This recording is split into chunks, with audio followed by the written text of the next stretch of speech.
Cool. Hello, YouTube people. I thought it'd be better to not start the PowerPoint until the YouTube people can see who's here, because sometimes when the PowerPoint is shared, people disappear and you only reappear when a person starts talking. So,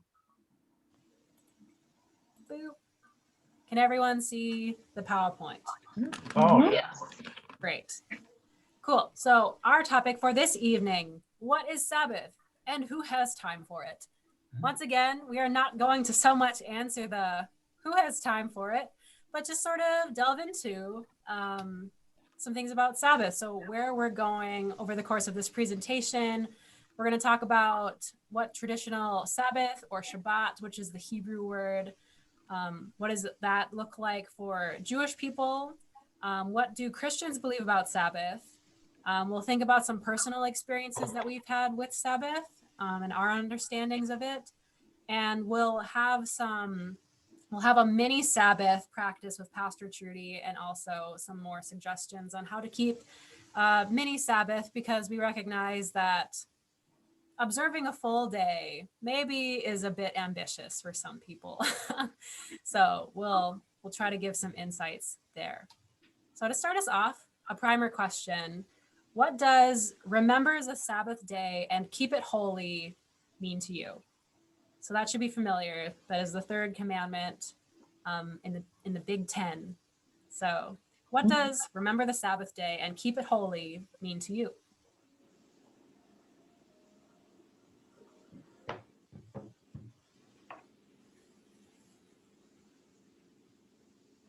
I know that the Bible study folks have already kind of answered this question from this morning, so Yes, we don't did. be shy. Yeah. Well, it means to not work. Are we looking at this from a Christian perspective or from a Jewish perspective? You, You. and You. Personal perspective. Oh, what does it mean to you? Yeah. Oh, See? yeah. Yeah, well, we try to do that here. that's not answering the question. Oh,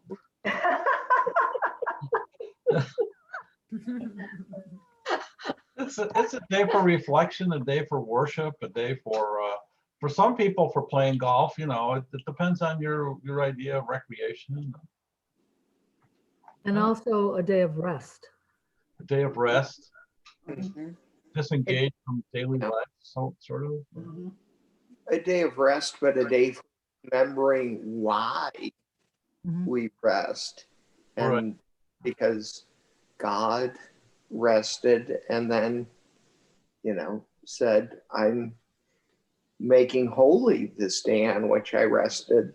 And so, I think it's more than anything remembering the Creator and honoring the creation and the work and the goodness of it, and the blessings we've gotten from that. I think also, I agree with everything that's been said, but I think also it could be a time of everyone works so hard for 6 days or whatever it is, 5 days, 6 days, and then to take some time to rejuvenate and take care of ourselves and maybe our family, do things together as a family, besides all the other things that was said. Because resting is basically taking care of yourself and reflecting on all the things that we have to be grateful for.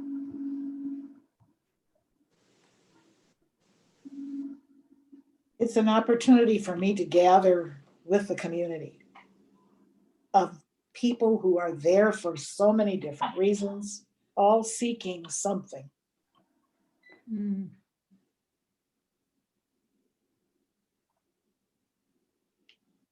Yeah.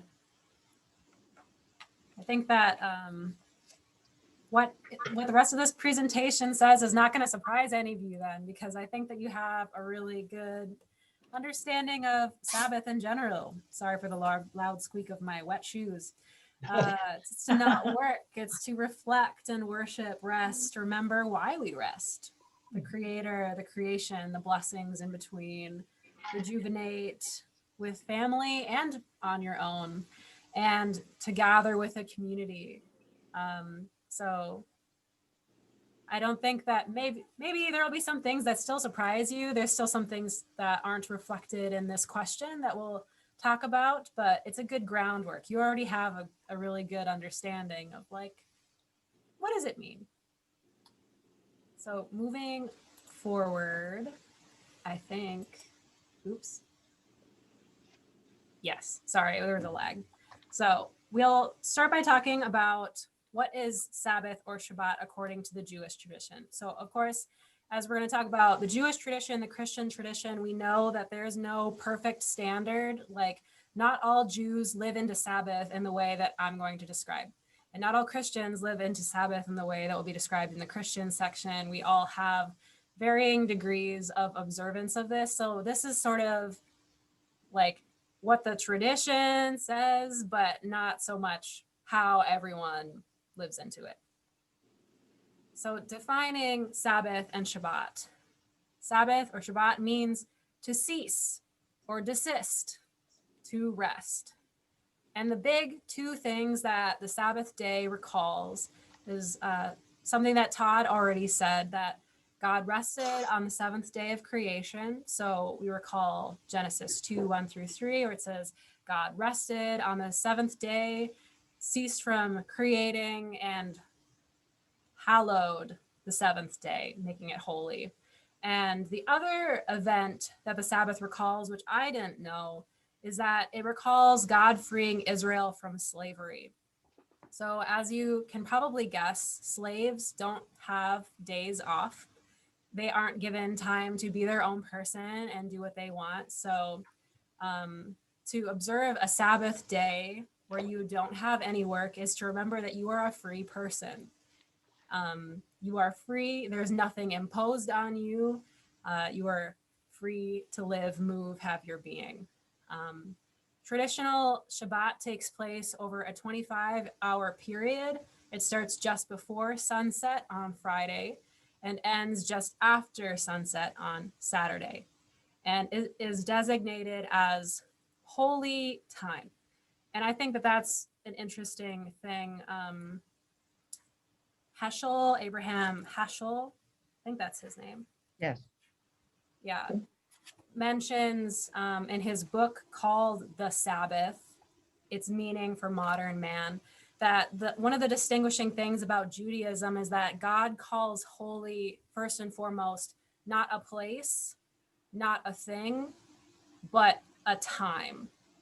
So the Sabbath day, the seventh day, is the first thing in the Bible that's called holy. You may recall in the creation story that things are called good. You know, God made this and God said that it was good. But the seventh day is what is called holy. So this idea of holy time is a Jewish concept. And we took that into our beliefs too as Christians. So a quick question before moving on. I know I don't have a slide for it, but can you name, when is the time that you feel closest to God? And keep in mind that your knee-jerk reaction is going to be while you're doing something, but I'm asking for a time and not an activity. So is that within your scope to be able to answer? When's the time that you feel closest to God? Sometimes it's sunset, when there's a beautiful sunset. And especially, I'm sorry, here's my answer. Water, when I'm near water, oh my gosh. Water is like God for me. A beach or a lake. Mhm. Sunday? This time. Dan's asking it as a question. Sunday? Yeah. Sunday? He's asking me. That's like, why are you asking? Sunday, the right thing.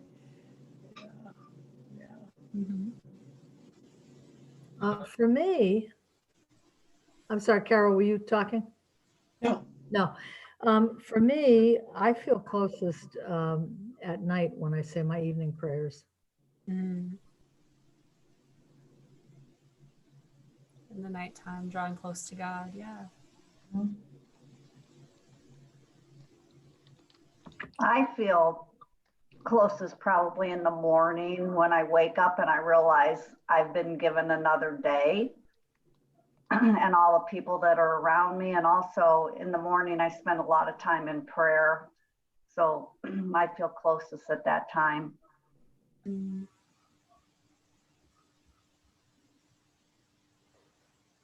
I think nature, going for a walk. Somebody mentioned water, but also just being in like the woods surrounded by trees and nature. Reminds me that I'm not in control. Yeah, for sure. And welcome. I didn't see you come in. Oh, thank you. That's okay. I snuck in. Pastor Trudy was like, here you go. There've been some really familiar sounding things to me mentioned already, but another thing that really brings me close to God so often is music. Mm.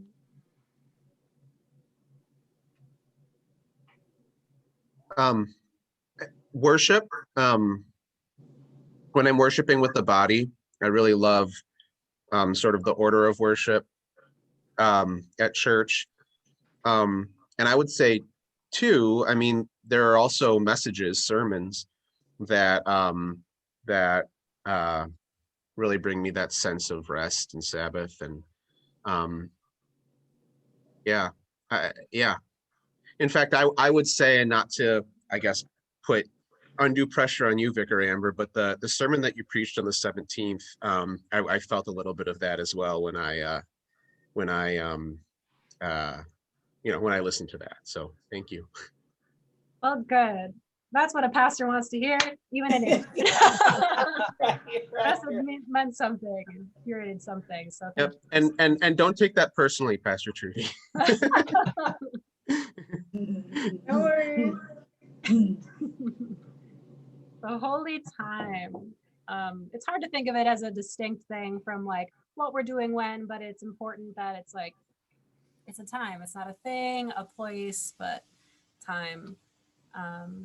And so an interesting thing about Jewish observance is that, so like I mentioned, Sabbath will begin right soon before sunset on Friday. They'll light some candles, some prayers will be said, and usually worship will be attended, and then they'll come home, and this is sort of something that takes place over dinner. So blessings are spoken over the candles, over the children, sometimes over the parents as well, over the wine, over hand washing, and over the bread. And this is sort of a prayer toward the end of this series of blessings. And I thought that it captured a lot of the elements of what is repeated on this night to sort of usher in the mindset and the idea that we're entering into this holy time. So would anyone be willing to read the text that is within the purple box? I can read that. Thank you. Blessed are you, Lord our God, King of the universe, who sacrifices us with his commandments and sanctifies us with his commandments and has been pleased with us. You have lovingly and willingly given us your holy Shabbat as an inheritance in memory of creation. The Shabbat is the first among our holy days and a remembrance of our exodus from Egypt. Indeed, you have chosen us and made us holy among all peoples and have willingly and lovingly given us your holy Shabbat for an inheritance. Blessed are you who sanctifies the Shabbat. Amen. Isn't that beautiful? Very. Captures, it's remembering creation, it's remembering the Exodus, it's remembering being chosen, and it blesses God who made this holy occasion. It's really beautiful. And similarly, sorry. It remembers that God gave it to us and sanctified it and blessed us with it, That's cool. Mm-hmm. Go ahead, sorry. Oh, you're good. Thanks for saying that. Yeah, it's a gift given to us. Mm-hmm. And so just like the beginning of Sabbath Shabbat is entered into with prayer and blessing. It's also exited intentionally with prayer. So it, in what I read, it's sort of remembering the holy and that you're about to enter into the secular again. You've had this holy experience, and you're about to enter back into the normal. So again, there's speaking of blessing, and there's speaking to God. So would someone be willing to read this prayer that is often prayed at the conclusion of Shabbat?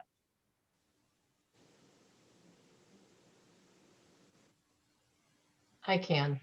Thanks. I can get this out of here. Can I scoot that on over? Yeah, grab the, yeah, There. there we go. Behold, God is my unfailing help. I will trust in God and will not be afraid. The Lord is my strength and song. God is my deliverer. With joy shall you draw water out of the wells of salvation. The Lord alone is our help. May God bless our people. The Lord of the universe is with us. The God of Jacob is our protection. There was light and joy, gladness and honor for the Jewish people. So may we be blessed. I will lift the cup of salvation and call upon the name of the Lord. Blessed are you, Lord our God, King of the universe, who creates the fruit of the vine. Blessed are you, our God, creator of time and space, who creates a potpourri of spices. Blessed are you, our God, creator of time and space, who creates the light of fire. Blessed are you, Lord our God, ruler of the world, who separates the holy from the mundane, light from darkness, Israel from the other peoples, the seventh day of rest from the 6 days of work. Blessed are you, Lord, who separates the holy from the mundane.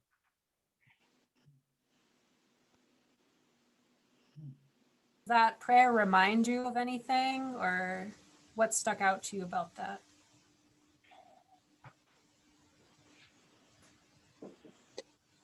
It's reminiscent of part of the Vespers liturgy. Mhm. The sung prayers at Vespers. I was thinking about the Easter Vigil. Yeah, Definitely. Oh, yeah. Yeah. Reading all of those. Maybe it's because Sally was Yeah. reading it and I was thinking about when Amy sings about the bees and then the wax that makes the candle. And Yeah. it like it honors every tiny thing, and I love that. And it feels like it's naming the gifts in all the tiny things.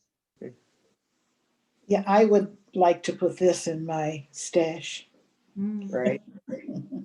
And it's the separation of the holy from the mundane, and we sometimes forget that what mundane really means worldly.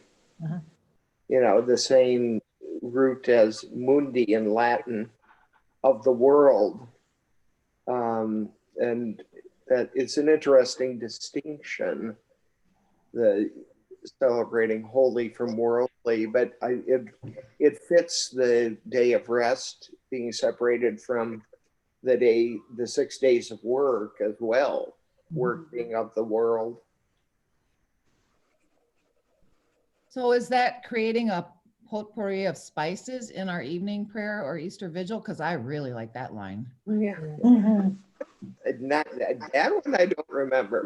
I don't think I've ever thanked God for the various spices we have. I love it. Yeah.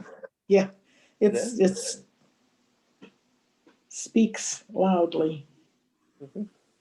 These are actually things that they'd have on the table in front of them as they're speaking. Right. These candles and wine and a box of spices. Very tangible. And it also reminded me, like, a lot of Psalms have these sorts of names for God. God's my deliverer. The God of Jacob is our protection. You know, like the God of Jacob's our stronghold, our refuge. Like, these are all very familiar things if you've read from Hebrew scripture before. So just like Christians like to be reminded of the New Testament, like, you know, the liturgical pieces and the Jewish tradition is also drawn heavily from their holy scriptures. So And so is our tradition drawn heavily from theirs. Yeah.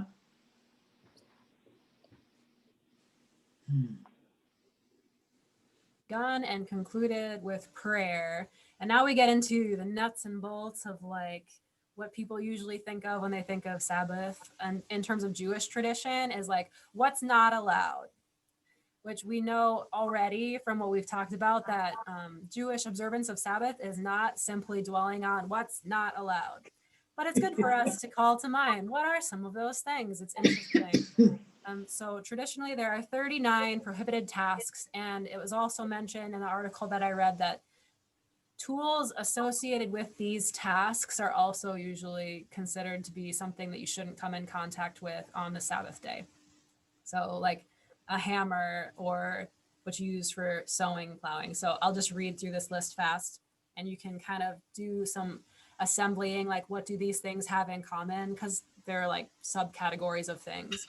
So sowing, plowing, reaping, binding sheaves, threshing, winnowing, selecting, grinding, sifting, kneading, baking, shearing wool, washing wool, beating wool, dyeing wool, spinning, weaving, making 2 loops, weaving threads, separating threads, tying, untying, sewing 2 stitches, tearing, trapping, slaughtering, flaying, salting meat, curing hide, scraping hide, cutting hide up, writing 2 letters, erasing 2 letters, building, tearing a building down, Right. extinguishing a fire, kindling a fire, Snowball. hitting with a hammer, transporting an object from the private domain to the public domain. 39 tasks. So what are the subcategories that you are hearing in this list? I would put, Can't be working out in the field, that's for Yeah. sure. Farming. Yeah, farming is out. Basically no work. Sewing, knitting, can't do that, yeah, Amy. Yeah. Now I thought of Amy. I'm thinking of writing 2 letters and erasing 2 letters. yeah, that's So you weird, can write one letter, Right letter, yeah. And write 1 letter. but not 2. but not two. Make that a long one. Is that about business or is it about something else? Like no conducting business, like, I don't know. It could be. It's almost everything they do in everyday life, any kind of labor they do. And But I'm if you deny, surprised about the fire, I mean, I don't know right, how, you know, how far back does this list go? I mean, a lot of people, yeah, way back. you know, a fire, I understand probably not to cook by, but to warm themselves. Yeah. For survival. Yeah, Right, Like, exactly. Well, and certainly, if you can't light a fire, you couldn't cook. Yeah, right. No, I know that they're not supposed to cook, yeah. Right. I have an interesting story about that, about cooking and eating. When Sarah was out, after she was out of college, she traveled with a friend to Israel. And his parents had had cabins that they would have, you know, B&B. rent, kind of like a B&B, but I think they were separate cabins. So one day on the Sabbath, there were some people renting one of the places, and they didn't want to ask the people that ran it because they were Jewish also. So they asked Sarah through her friend, since Sarah didn't really speak Hebrew, and they wanted to get food out of the refrigerator, but they couldn't open the refrigerator. Wow. Yeah.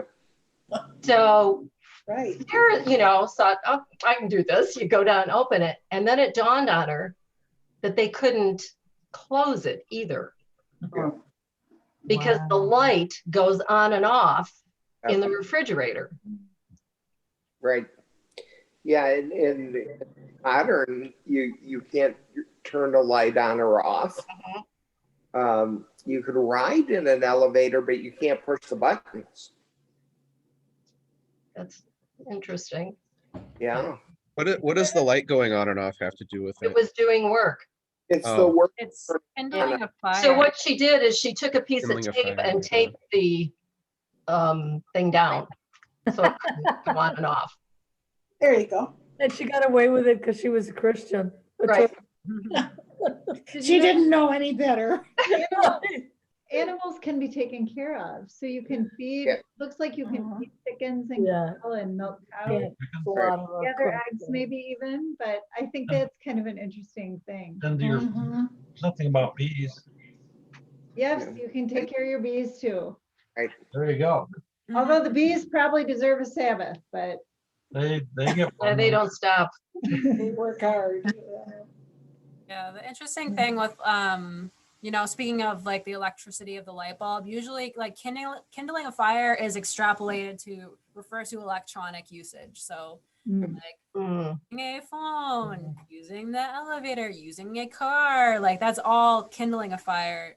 And Yeah. some ways that Jewish people will get around this one is by like leaving lights sort of on. Like if they have a dimmer switch, you keep it at its lowest setting so that the next day all you got to do is like flip it up instead of completely turn it on. Stoves might have a pilot light, so you're not actually lighting a fire. The fire is already lit.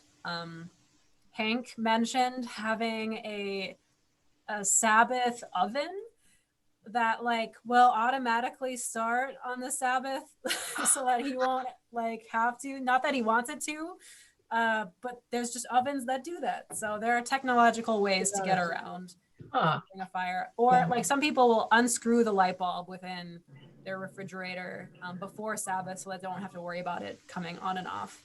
Mhm. So there are ways to do that, but it's interesting how some of these need to be modernized in order to still maintain it.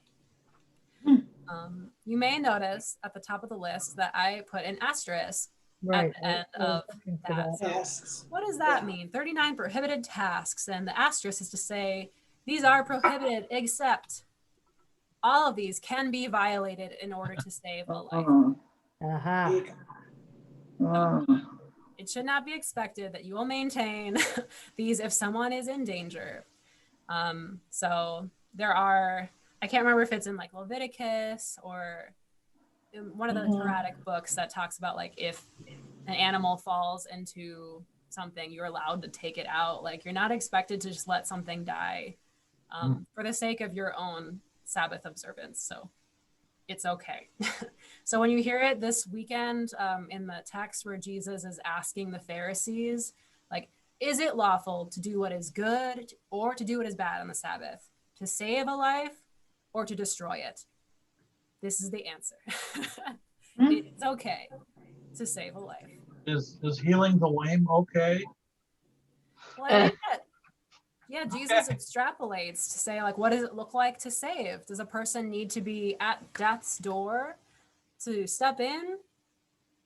Or can there be a variety of conditions that people need to be liberated from? Because remember also, Sabbath is a day of freedom. And shouldn't people be freed from ailments on the Sabbath day? That's another thing that Jesus will say later in Luke. There's a particular healing where he heals a woman and people get indignant at him. Like, what are you doing healing on the Sabbath day? And Jesus is like, look, you're going to save an animal on the Sabbath, but shouldn't this daughter of Israel who's been bent over for 18 years be set free on the Sabbath day? So it's something that he definitely leans into time and again, what saving a life looks like.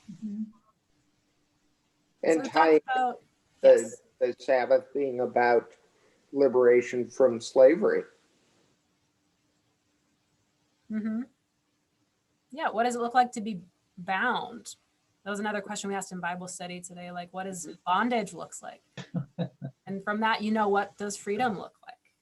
What do we need to be freed from on the Sabbath day? So we talked about what you shouldn't do or on the Sabbath, but there are also things that you can do on the Sabbath. And what Jewish observers typically do is they attend worship services at the synagogue. They'll eat their meals and bond with family members. They'll play games, but maybe not Scrabble, because remember like the putting two Yeah, the letters words. together. Yeah. Although apparently Really? Putting two um, letters together. Scrabble Oh. Deluxe, But you're not writing them. I know, but it's an extrapolation of the rule.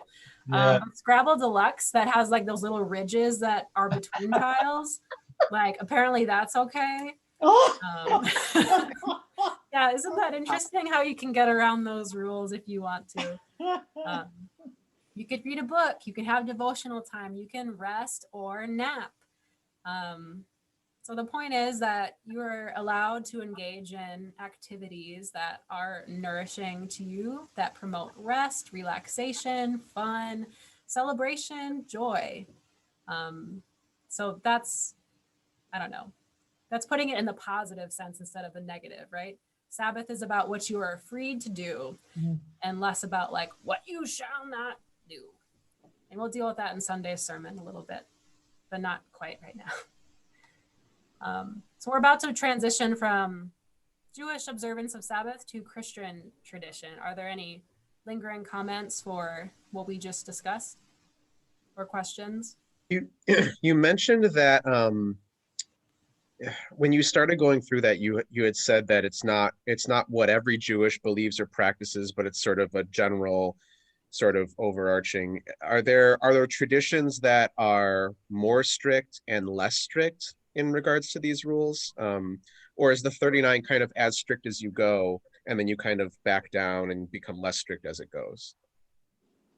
Yeah, I think that the 39 prohibitions are like the most observant, as well as sort of obligatory going to temple. But there are Jewish denominations that are more relaxed, and there are also people that are more relaxed. I'm sorry, also more what that are more relaxed? There are people that are more relaxed and Jewish denominations that are more relaxed. I mean, yeah, the Hasidic and Orthodox are much more I'm in a meeting, I'll call you back. specifically observed. Down to the I, dotting the T and I. Or I guess you dot the I and cross the T. So there are, okay. There are some that are much more Yeah. to the letter. Okay. For sure. Just like there are Christians that we would maybe call more to the letter, if you like Catholic and Orthodox, or it seems like if there's a rules for Christianity, like those are the denominations that would keep like the long list of rules. And then there are denominations that are a little more flexible, loosey-goosey with what rules exist. Sure. Yeah. Other questions or thoughts? Cool. So we will move into Sabbath according to Christian tradition. And we will focus on what's in the Bible and what is in Lutheranism, because to talk about the milieu of ways that it's progressed or whatever over Christian history would be a lot of research that I was not able to do. So sorry.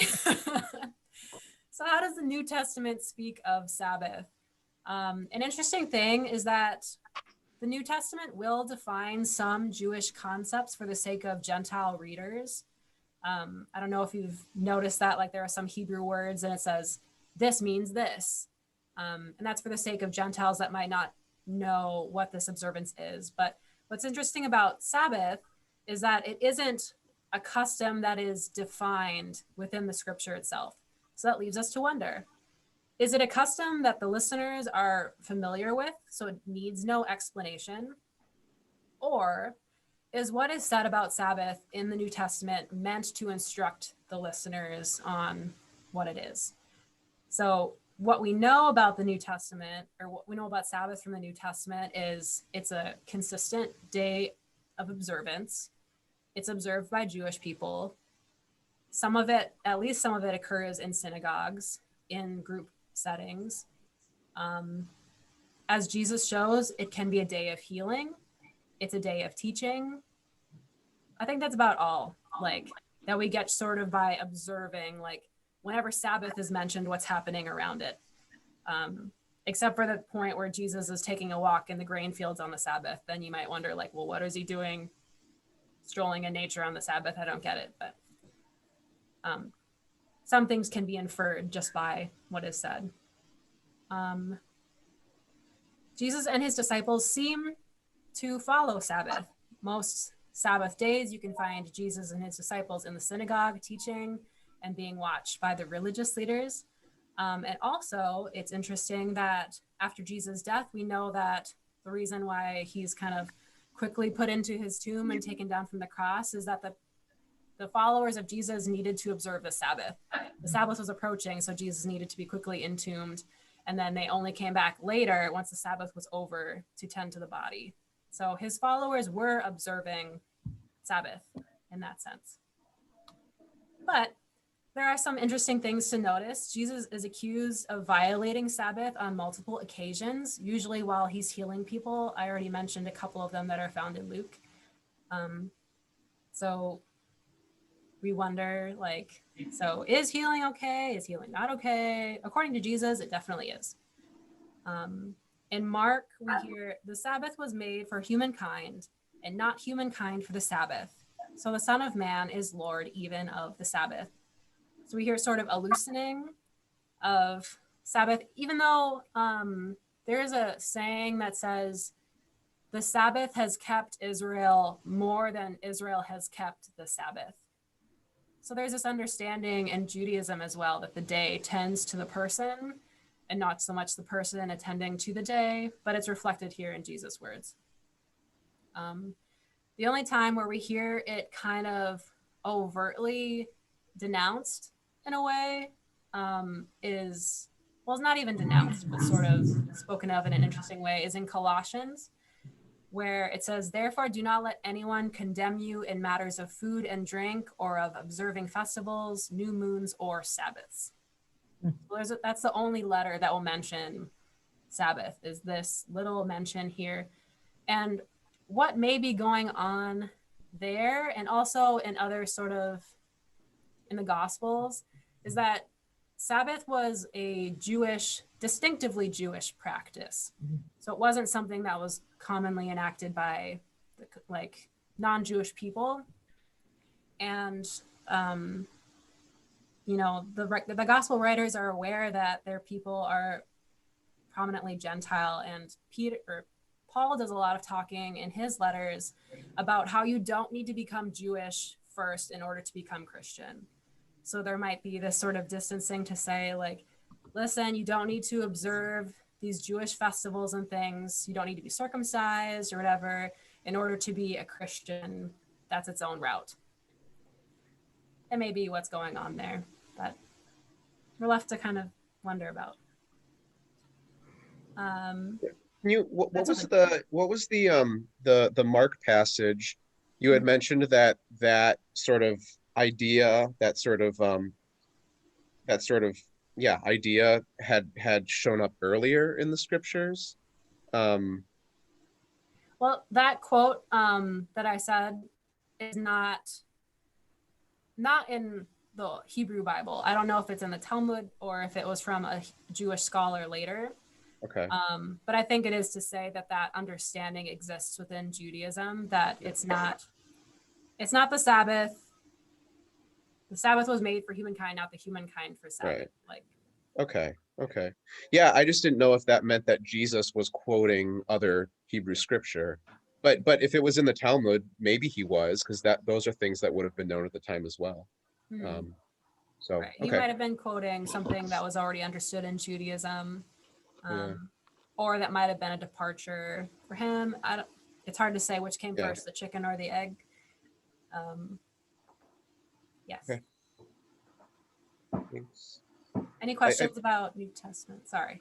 Well, there's also the section, just the Colossians passage reminds me of the section in Acts where Peter is called to eat the unclean animals, where he has the cloth lowered, and then he said, eat, and these are all unclean, I can't eat these, and then he eventually does, sort of indicating, well, it's not about the rules necessarily at this point, and you're to go beyond Judaism to share my name.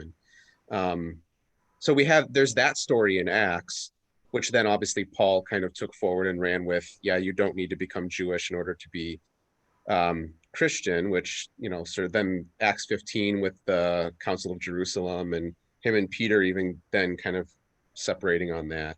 But I guess that's not particularly Sabbath. That's just clean versus unclean, right? So that wouldn't necessarily relate to this, but it Well, still is a departure for sure. There's a passage in Romans that I think you're getting at too, or at least I think it's in Romans, where he talks about doing what benefits others. So if you're doing something is going to hurt someone else, that to me, that's one of the passages that I thought about.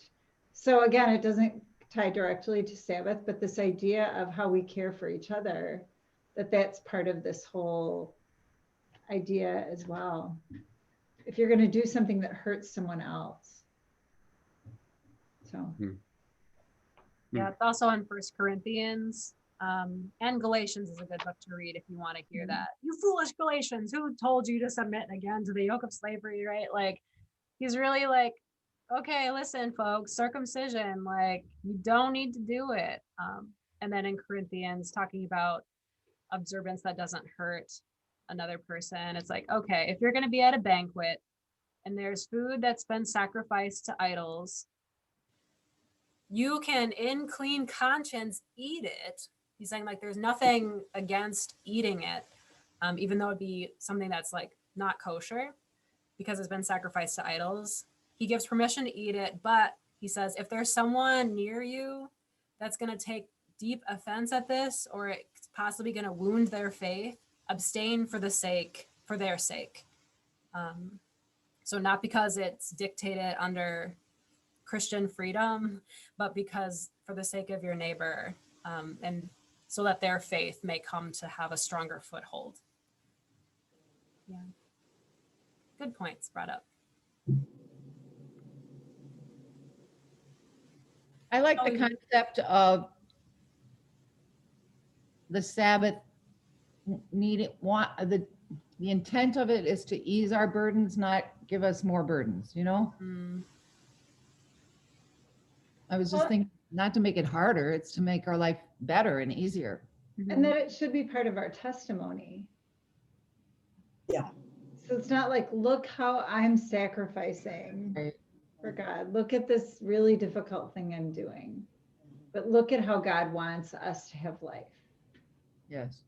Well, didn't Jesus condemn that even himself when he looked at the Jewish leaders, and, you know, he was saying some, you know, to the effect of, you know, it's not about wearing it externally, wearing it on your sleeve, sort of showing how good of a Jew you are.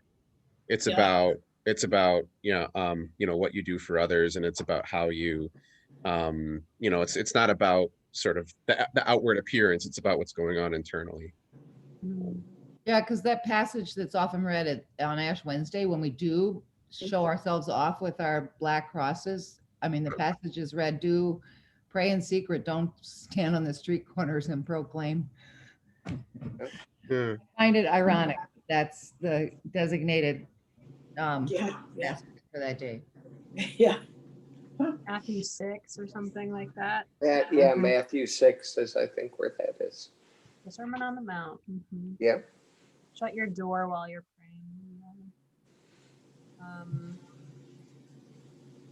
Yeah, this idea of doing outward performative action in order to be recognized, distinct from doing tasks that actually have inward benefit, or you're like doing them just for yourself, or you're doing them for the sake of your neighbor, for their well-being. They're easily viewed differently from each other. Like, yeah. Good points. And another, so I keep mentioning books week to week, and this is a book that Pastor Wendy gave me off of her shelf. It's called Keeping the Sabbath Holy, WHOLLY,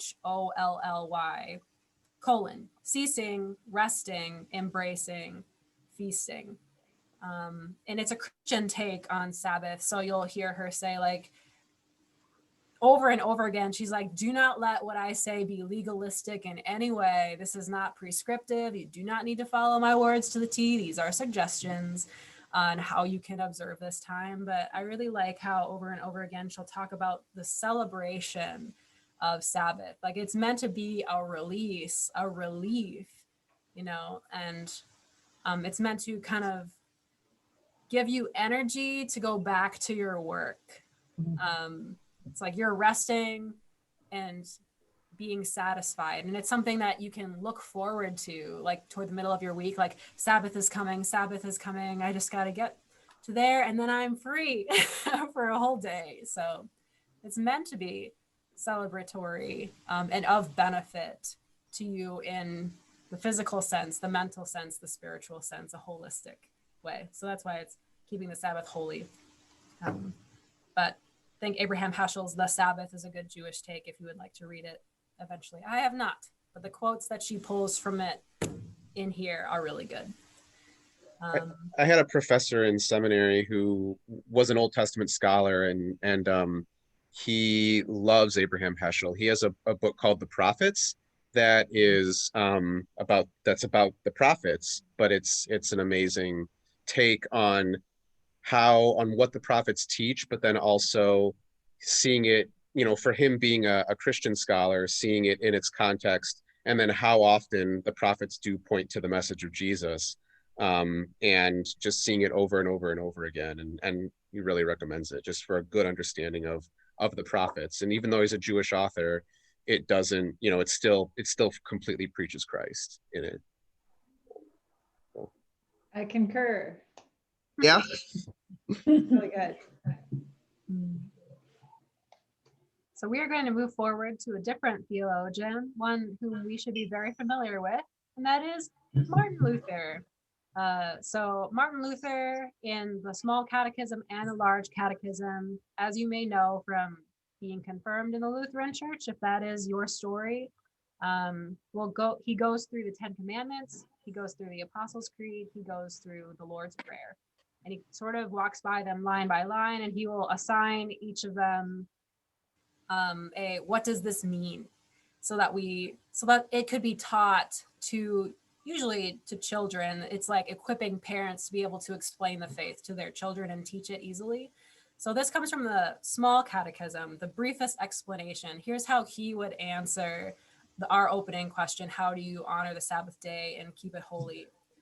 Luther says, we should fear and love God, which is how he prefaces each of the commandments. We should fear and love God, that we may not despise preaching and God's word, but hold it sacred and gladly hear and learn it.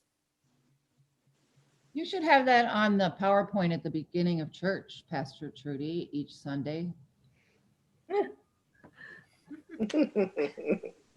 Reminder, here's how we honor the Sabbath and keep it holy. Can I give an asterisk though that says, this sermon may not make you feel Sabbath? We're honoring Sabbath by listening to it, but you will not necessarily experience I can't promise rest. You may not feel good after this sermon.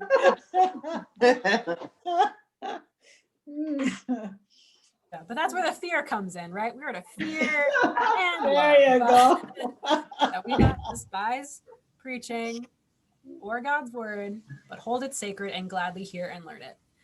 So for Luther, it's less about sort of walking away from the legality like this author does. It's less about the when and the how of like these are 39 things that you shouldn't do, but it's all about putting yourself in a place to hear God's word, to be able to attend to it, to be changed by it, and to live into it. And the bigger explanation in the Large Catechism talks about, you know, it's important to keep a designated day as the Christian holy day, which is Sunday. So long before Luther, Sunday was designated as the holy day, which we took from Jewish people. Like it wasn't the other way around. The reason that we have like a weekend or a Sabbath day came because Jewish people observed it first. And we picked Sunday because Christ rose on Sunday. But man, I'm just going to sidetrack myself there, but Luther maintained that it's important for us to have a common day to worship because he was speaking in the midst of a society that was really unequal in terms of wealth and opportunity. And if you are really wealthy, you could attend Mass daily, which is what the Catholic Church offered, daily Mass. But the everyday, the average Joe couldn't do that. So they needed a specific day that was theirs to be able to have work off, attend to worship, attend to the sacred. So he maintains that for equality reasons. Or what was it you said, Pastor Trudy? Like, this is the reason why people don't something. You're like, this is the reason why parents will be like, I bring my kid to church to learn instead of I come to church to learn. Because he mentioned something about young people in particular. Yeah, we were reading it in the large catechism and it was really clear, like this is for young people and the ignorant or something like that, the uneducated, that it was really, it didn't say it's for me, but I feel like this shorter version is more about us together, all of us, but yeah. Hmm. So Luther, wow, interesting. But the small catechism was not written for pastors to teach to confirmation kids. no. It was written for parents Yeah. to teach their children in their home. Yes. So do you remember what we said last week or the week before about us all being learners regardless of age? Is it fair to say that Luther didn't? No, If that's I think he did. I mean, remember he was dealing with illiteracy and other things like that, and he was trying to make the word accessible to a lot of people. So he was speaking in a different cultural context. right. But you can see how then it gets carried forward. I think I said in Bible study this morning, well, I learned everything I needed to learn in confirmation, so I'm good. I don't need to learn anything more. I mean, that is kind of the attitude we have sometimes. So I'm grateful for all of you showing up for this and for the people who listen to it later that we're acknowledging that there's something here for us too. Well, and I think I said a couple of weeks ago, I was wanting to, I guess, blame or whatever you want to say, sort of our individualistic society, sort of American, particularly American Western culture that sort of, says, oh, I have it all together. It's that individualistic mindset. But it's interesting to see that in Luther's day, there were other circumstances that sort of made that potentially the case for some people as well. So we're not that far from Luther. It's not just about our current mindset, but then there was also that back in Luther's day as well. Interesting. What we have now is always, it always shows us where we've been as societies of the past, right? It doesn't just come out of nowhere. We're not that original. Ecclesiastes says there's nothing new under the sun, and usually I believe that. Sort of having the same arguments, the same doubts, the same, it's all about me. Yeah, there's nothing new under the sun. But if you want more flesh than this little description gives, the large catechism has a longer explanation of what this means, at least to Luther. Well, and I would say also in the small catechism, if you happen to have one around, and there actually is one in the hymnal, there actually are prayers of preparation as well as you're preparing for worship on the Sabbath. And I think that ties back to those Jewish roots, that he's got prayers of preparation before you participate in the sacrament of the altar, for instance. So I think that there's some other tools in the small catechism as well that are helpful. In the morning and evening prayers, I just think are just exquisite. Morning and evening for our days, but like the ones at the beginning that Amber had for the Sabbath prayers. Hearing the clock, and I'm realizing I'm moving us along way too slow. I'm so sorry, but we're going to pivot to Pastor Trudy to talk about some more personal stuff about Sabbath, or we can jump right along to mini Sabbath experiences. I had, so when I had not thought of the Jewish people, I always thought it the seventh day rest and not the celebration of the nation, freedom from slavery. But I think many Christians don't realize our Sabbath is all about the resurrection. We celebrate Easter every Sabbath. I mean, the resurrection. of Jesus. Yeah. And I'm not sure we Mhm. get that or And take it. that's freedom, freedom, freedom, freedom, Exactly. no bondage. Right? Yeah, it's both our freedom. I mean, they gave us our freedom from sin and bondage. So is there sort of a cultural, this is maybe not even related at all, but the reason we have a weekend, so we have a 5-day work week, and I know part of it had to do with unions and sort of fighting for the 40-hour week, 5-day work week. So that not related to this at all, but we have the Saturday and Sunday as our weekend. We have, the Sundays were sort of claimed by the Christians as the day of common worship. Sabbath, sundown Friday to sundown Saturday. Saturday is the Jewish Sabbath, is the Jewish day of rest. Did that at any point factor when sort of the 5-day work week was established? Is that part of why Saturday and Sunday were chosen as the 2 days off a week to kind of observe both traditions, so to speak? Or is that, I'm sure there are other factors involving that as well, but I just think it's interesting that, That would did the, that would be lovely if that was true. yeah. Yeah, did there's actually a Supreme Court case that addressed Sunday closing laws and a Sabbatarian Jew challenging them, saying, this hurts me because my religion requires that I take Saturday off, and now you're telling me I have to take Sunday off too. Got it. Interesting. Yeah, Chris, find that out. I think that's interesting. Yeah, report next week. yeah, right. Yeah. I'll let you know what I find. It might be a pretty deep dive. We'll see. Pastor Trudy, do you have a thought? Do you want to move us into experiencing mini Sabbath? Well, I don't know. Do you all feel like a little mini Sabbath experience, a little guided meditation would be a nice little rest for you? Right, Bob? Yeah. Yeah. And for those of you who show up on Facebook Live on Wednesday nights, we do a lot of stuff that's like a guided meditation whenever we did those. I think I started those in the summer, and a lot of them were like that. Pastor Wendy, I remember her doing one with the kids when I came back from sabbatical and confirmation. And they all know exactly what to do. It's like find a place on the floor and get comfy, and they run and they throw themselves on the floor and they get as comfy as they can because they want to get into this experience. So I think you'll find it meaningful too. So what I'll have you do actually is I'll have you mute, and I'll have you turn off your cameras.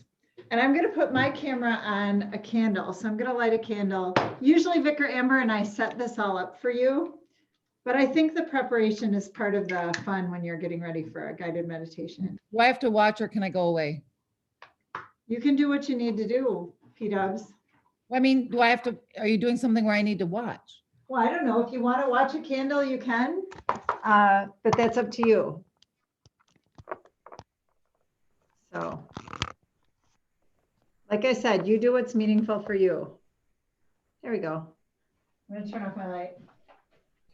There. I'm going to ring a singing bowl, and that will give you a chance to pace your breath. So I'm going to ring it 3 times, and I'm going to let it ring all the way out. So during those rings, take a deep breath, and then I'll share some words. So get yourself comfortable, feel the ground under your feet.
God chose you.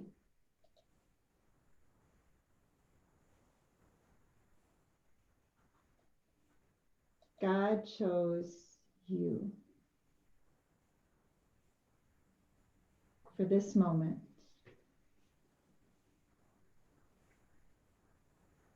Breathe in God's love for you.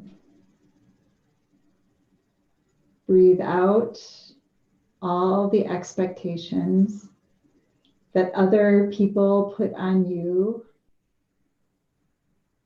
that may not align with God's love for you.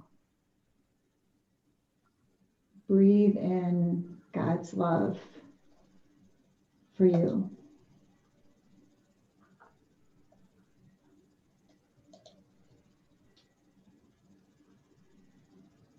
God chose you for this moment, for each breath.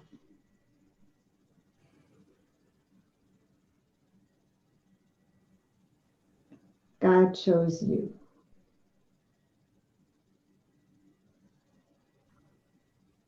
Jesus is the Lord of the Sabbath.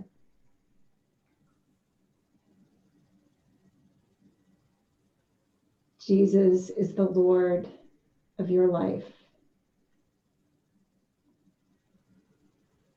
which means where you are, there will be Sabbath. Where Jesus is, there can be rest. There can be peace.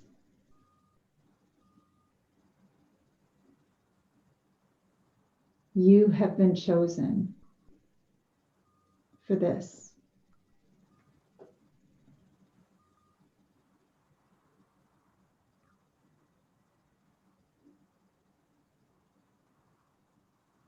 We thank you for this holy breath, this breath of Sabbath rest and peace.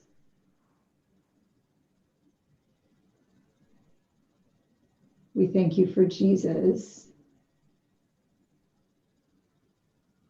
the light, our comfort, our hope.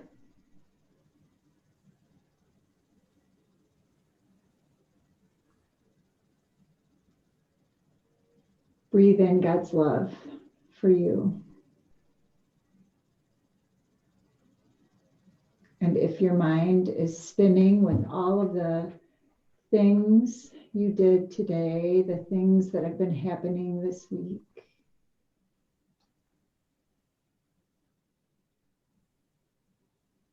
release them.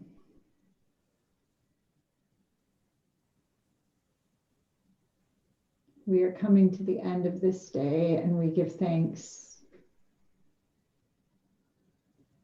But this rest that we enter in tonight is to prepare us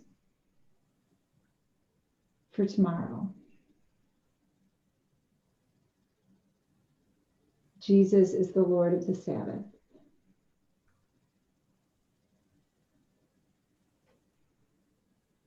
Jesus is the Lord of our lives.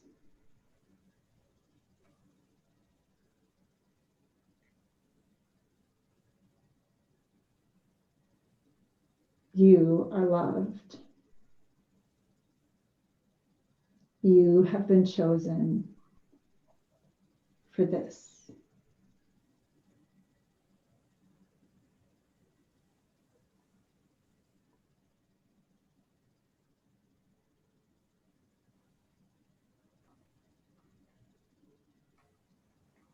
I'm going to ring the bell again. Find your breath.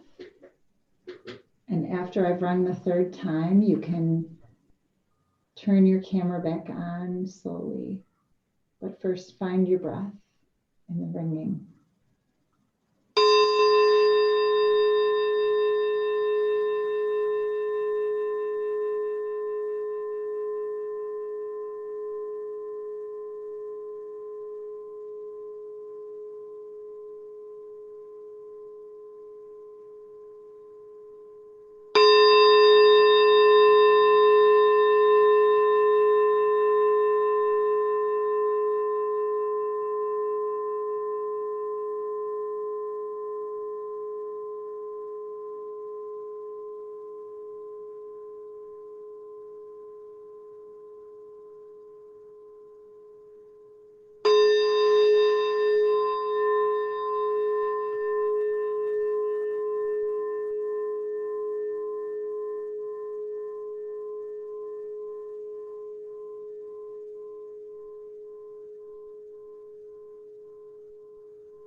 you, Pastor Trudy. Yeah. I think my screen says that we're viewing Carol. Oh, Carrie's Wix screen. Yep, There there. we go. Is that better? Yeah. Didn't I think get that's what we were viewing the whole while, but it's okay. It was like a little meditative circle. Oh dear. They're deeply into. So what did you notice?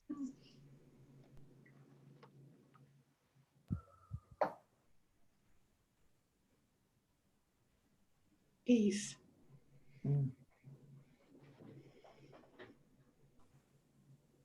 Was Did like anyone- Yeah. you said exactly what I needed to hear. Mm-hmm. Was anyone getting a little anxious in it? Was it hard to sit? No, just the opposite. Good. Yeah. Yeah. Very restful. Everyone ready to go curl up and fall asleep right now? Yeah. I felt connected to my breathing and just Mhm. to shut other things out and take that in. Yeah.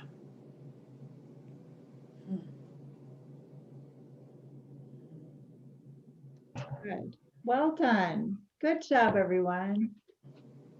You know, one of our earlier questions was about like where are times where you have felt Sabbath and water, nature came up, and I mentioned worship, and I was actually I had in mind too these Wednesday meditations that you had done back in the summer and going forward. That was in my mind too, even though I didn't say it out loud. So to come to this point and see that you had it planned was also kind of a cool little full circle thing for me. So yeah, it was satisfying in that way for me, like mentally, but then also just physically, just the relaxation of yeah, remembering that we're not the ones who give us breath, it's God who gives us breath, and we are we can be content in him because he created us to be just as we are.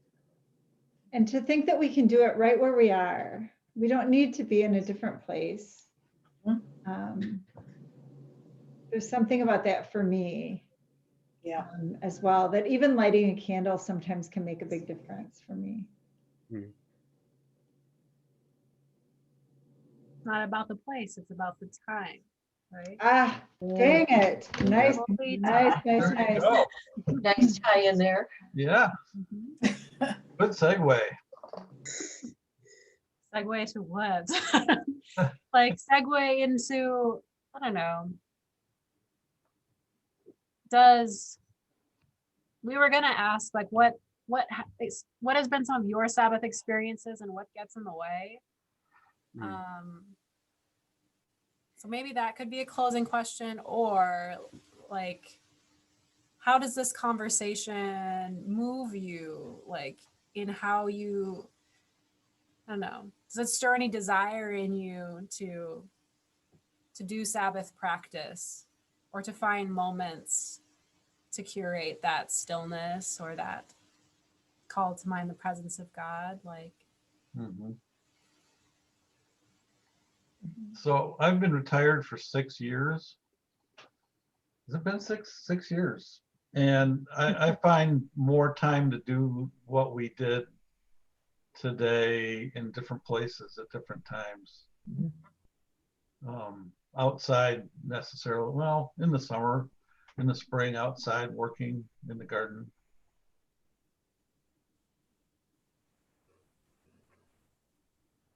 I know some folks who have, well, a variety of people who have, you know, when the topic of Sabbath comes up, it's, oh, well, I just don't, I mean, it even kind of goes to the question that you led this class with in the newsletter of what is Sabbath and who has time for it.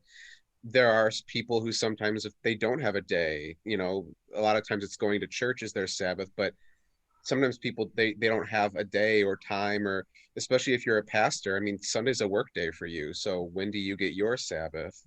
And I think that was something that I have really resonated with sort of in my growth is it it's not necessarily to be prescriptive in that it has to be on Sunday, or it has to be this day, or it has to be from from sundown on Friday to sundown on Saturday. Like, it doesn't have to be that. It can be any time where you are able to kind of recenter yourself. It can be a Sabbath.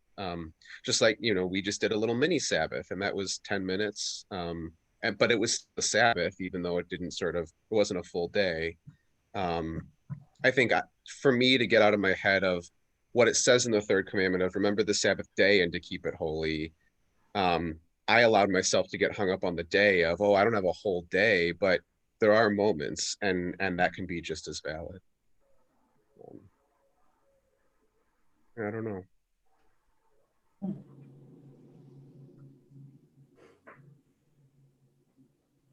Definition of Sabbath that we led with is to cease, to desist, to rest. Mhm. And I really loved Pastor Wendy holding up to that it's a gift, right? Like, God gives us rest. So will we accept that gift? Well, and I'm imagining someone out there listening to this later in YouTube land. Maybe they're listening while they're trying to get some things done around their house, and maybe not fully believing that they can take a little space, right? And I think it's really important it's not about adding something extra to your calendar. Yep.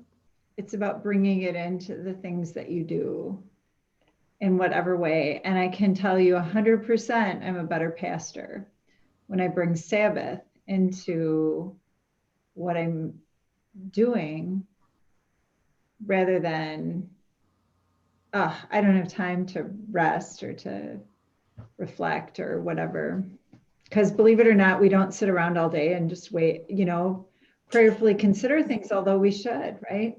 Yeah. Probably do things a whole lot better. Mhm. I had a family last week. I was visiting someone at the hospital, and I was there alone, and I could tell family members were there. I was just waiting for them to come back, and I was just sitting there praying, and the patient was asleep, and they walked in, and they're like, "Oh my gosh, Pastor Trudy's here," and they're like, "We hope you didn't wait." And I'm like, "No, I'm just reflecting and praying." And they're like, "Oh, sorry." I'm like, no, you can come in.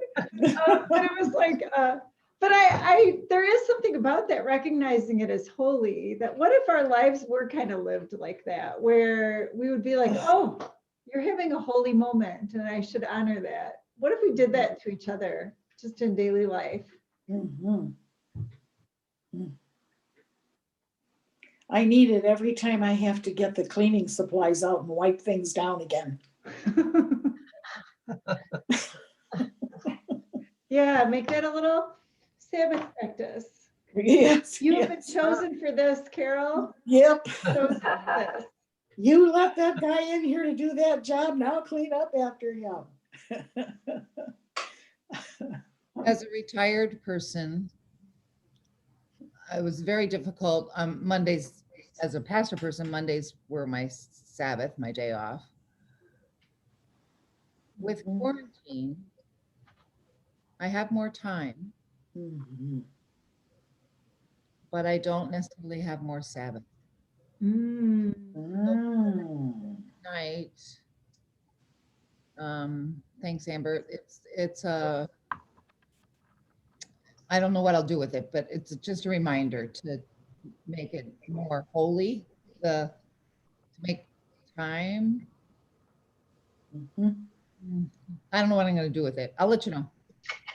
Well, and to your point, Pastor Wendy, it's not necessarily the amount of time, but the intentionality of the use of the time. And it takes me back far back as high school, where I never had as much going on spring trimester, and yet my grades were always just a hair lower than the two before, where I was even busier. Well, I had to be more intentional Yeah. about time. when I was busier, interestingly enough. And I think kind of related in the sense that, we can still find ways to be intentional in the midst of being busy. You know what I'm thinking about? I'm thinking back to that prayer, the two prayers, the beginning of the Yes. prayers. And I'm thinking about how they name all the mundane things. Yeah. And I am thinking about the mom who's trying to listen to this while doing a zillion other things. And even naming like that, those mundane things that you're hating doing in the moment or that are frustrating, that those have been claimed for Sabbath too. Those prayers could be really helpful in that moment. That this is a blessing, bless this mundane work. There was an old book, I think it was called Splendor in the Ordinary, but something I read when I had little kids. And it talked about the ordinariness and finding God and celebration. I mean, it's like Brother Lawrence, in practice, he washed dishes and found God's presence. But Yeah. that same principle. But it takes intention for sure. And I find the quarantine to be, I don't know, a flattener of motivation. Kind of like Todd's third semester where you got more time so you don't get it done. I don't know. Right? But do you find it interesting that God doesn't take 7 days of Sabbath? No. Right. Pick one. Then get back at. Mm. There's something in that too. When you were reading the earlier prayers, the Jewish prayers that were very particular about separating out sort of the holy and the mundane, or the sacred and the mundane, I actually did have a thought of, I wonder if that's like harmful, because as we're talking about now, is the point to bring Sabbath into the everyday, and is maybe having this harsh division a bad mindset to have? And I don't know what that is They about. go together, but that day is supposed to carry into the other days. Yeah. To our work. Yeah. I think so. Yeah. Both and yes. The answer is yes. Yeah. Yes. I love being Lutheran. Love it. Both and. Yeah. Yeah. I think too often we do separate them out. And I think, here in the US, we really glorify separation of church and state, sort of personal versus professional. I mean, we have all these boundaries that we put up. It is really difficult for us to loosen those boundaries enough to let some of these things overlap. And maybe that's sort of what my brain is on right now. And probably the best way to articulate it is there is room for space, and we can sort of let the Sabbath bleed into the rest of the week. And that's okay. What is that Venn diagram, right? With all those circles that interlap or something? Right. Yeah. Right. Exactly. Oh, yeah. Yeah. Amber, could you perhaps send those two prayers to us on a email? Yeah, Yeah, that would be nice. we'll do that. Otherwise, Good. it'll be available on YouTube if you wanted to like watch again and copy. Or there, you have to do some clicking, but the article that is linked in the newsletter that talks more about Sabbath, you can learn more about the different aspects, including preparation for after. But yes, I can make sure they get to you too. So No, that's fine if it's, that's fine. Yeah. Excellent. Vicar Amber is going to have Sabbath tomorrow, right? mandatory Sabbath, according to Pastor Trudy. She worked. I thought it wasn't about the rules. I know. In this case, it is. She worked on Monday, and it's she needs this. Yeah. And try to keep it in mind that Sabbath is a gift. A gift that needs A to gift. be, is meant to be embraced. Yes. Oh. Accepted as a gift, Yes. not as a directive. and that your sermon will be exactly what it needs to be, but the rest will probably make your sermon better, would be my guess. Practice what you preach, girlfriend. Absolutely. Absolutely. You know, this is gonna come back on me. Oh, yes. You have witnesses here. But for now, yes. Yeah. So Not easy. she's gonna do this evening so she can be sent off. Pastor So- Trudy knows all my business.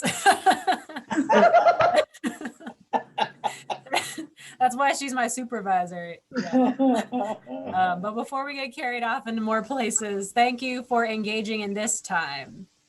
Maybe you sensed that at points it was a holy time, maybe a Sabbath time. So thank you for engaging with it, for opening yourself to it, and see how it opens you up in the future, you know, in the weeks to come, when you find that you have time or you have a yearning for rest. See how Sabbath can meet you there. So thank you all. So the Thank you. evening, Thank you. Thank you you. so much for Thank leading. you. Yes. yeah, thanks everyone. Good evening to all. Same to you. Thank you. Have a good evening. Good night. Bye.